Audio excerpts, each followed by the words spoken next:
Jafar express train के अगवा को दुनिया में छठा वाकया करार दिया जा रहा है। इससे कबल दुनिया भर में ट्रेन हाईजैक के 5 वाकयात रोनमा हो चुके हैं। कब, कहां, कैसे, कितने मुसाफिर कितने दिनों तक यरगमाल बनाए गए, जानिए तफसीलात सिर्फ और सिर्फ कॉम डिजिटल पर। 1923 में ट्रेन अगवा का पहला वाकया लिंचिंग इंसिडेंट के नाम से जाना जाता है। ये वाकया 6 मई 1923 को चीन के शेनडोंग सूबे में पेश आया। साबिक चीनी फौजियों और शिंगाई ग्रेन गैंग के मुसल्ला डाकुओं ने बीजिंग हांगजो रेलवे पर एक मुसाफिर ट्रेन को हाईजैक कर लिया। अगवाकारों ने तकरीबन 300 मुसाफिरों को यरगमाल बनाया, जिनमें 25 मगरबी बाशिंदे भी शामिल थे। मगरबी मुगवियों में एक अमरीकी सेनेटर की बेटी समेत बरतानवी, अमरीकी, फ्रांसीसी और दीगर यूरोपीय ममालिक के शहरी भी शामिल थे। अगवाकारों ने तवान और सियासी मुतालबात के लिए इन यरगमालियों को इस्तेमाल किया। $85,000 तवान अदा किए जाने के बाद बेशतर मुगवियों को रिहा कर दिया गया। मगरबी ताकतों ने भी चीन पर दबाव डाला कि वो रेलवे निजाम और शहरियों की हिफाजत को यकीनी बनाए। इंडोनेशिया के मलक्कन महाज ने 2 बार 1975 और फिर 1977 में हॉलैंड में अलहदा मुल्क के लिए ट्रेनें अगवा की। 2 दिसंबर 1975 को जनूबी मलक्कन के अलहदगी पसंदों ने बैलन के करीब एक ट्रेन को हाईजैक किया। ये अगवा 2 हफ्ते तक जारी रहा, जिसमें कई अफराद हलाक हुए। अगवाकारों का मुतालबा था कि नीदरलैंड इंडोनेशिया पर दबाव डाले ताकि जनूबी मलक्कन को एक आजाद रियासत तस्लीम किया जाए।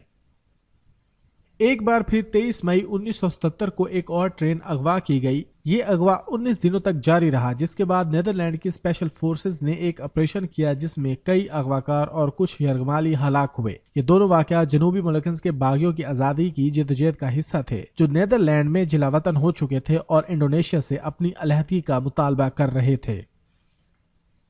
2009 में भारत में माओइस्ट अलहदगी पसंदों के हाथों ट्रेन अगवा का वाकया पेश आया था, लेकिन तकनीकी लिहाज से ये एक मुकम्मल अगवा नहीं था, बल्कि ट्रेन को रोकने और यरगमाल बनाने का वाकया था। 27 सितंबर 2009 को जंगल महल के करीब मगरबी बंगाल में भुवनेश्वर राजधानी एक्सप्रेस को मुसल्ला माओइस्ट बागियों ने ट्रैक पर रुकावटें खड़ी करके रुकवा लिया, जिसे तकरीबन 50 बागी जंगजुओं ने ट्रेन को घेर लिया और कुछ देर तक मुसाफिर को यरगमाल बनाए रखा। ट्रेन 5 घंटे तक उनके कब्जे में रही।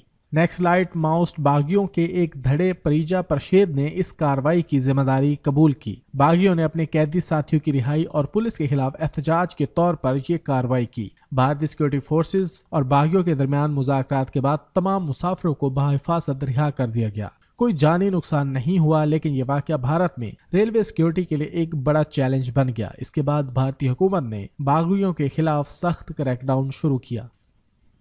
2013 में भारत की रियासत छत्तीसगढ़ के शहर रायपुर के करीब सुरोना रेलवे स्टेशन पर ट्रेन के अगवा का वाकया पेश आया, जिसका मकसद गिरफ्तार मुजरिम भूपेंद्र सिंह की रिहाई था। इस अगवा के बारे में मुस्तनद ज़राए से मालूमात दस्तयाब नहीं है। इस वाकये का जिक्र बाद सोशल मीडिया अकाउंट्स में मिलता है। जाफर एक्सप्रेस के अगवा का ये वाकया दुनिया में छठा वाकया करार दिया जा रहा है। क्वेटा से पेशावर जाने वाली जाफर एक्सप्रेस पर जिला सिब्बी में दहशतगर्दों ने हमला किया और मुसाफिरों को यरगमाल बनाया। आज सिक्योरिटी फोर्सेस की निगरानी में माल बरदार ट्रेन मुसाफिरों को लेकर मछ रेलवे स्टेशन पहुंची, जबकि दीगर बाजियाब अफराद को भी महफूज मकामात पर पहुंचाया जा रहा है। सिक्योरिटी राय का कहना है कि दहशतगर्दों के खिलाफ कार्रवाई में अब तक 27 से ज्यादा दहशतगर्दों को जहन्नम वासिल किया जा चुका है। अगर आपको हमारी ये वीडियो अच्छी लगी है तो इसको ज्यादा से ज्यादा शेयर और लाइक कीजिए।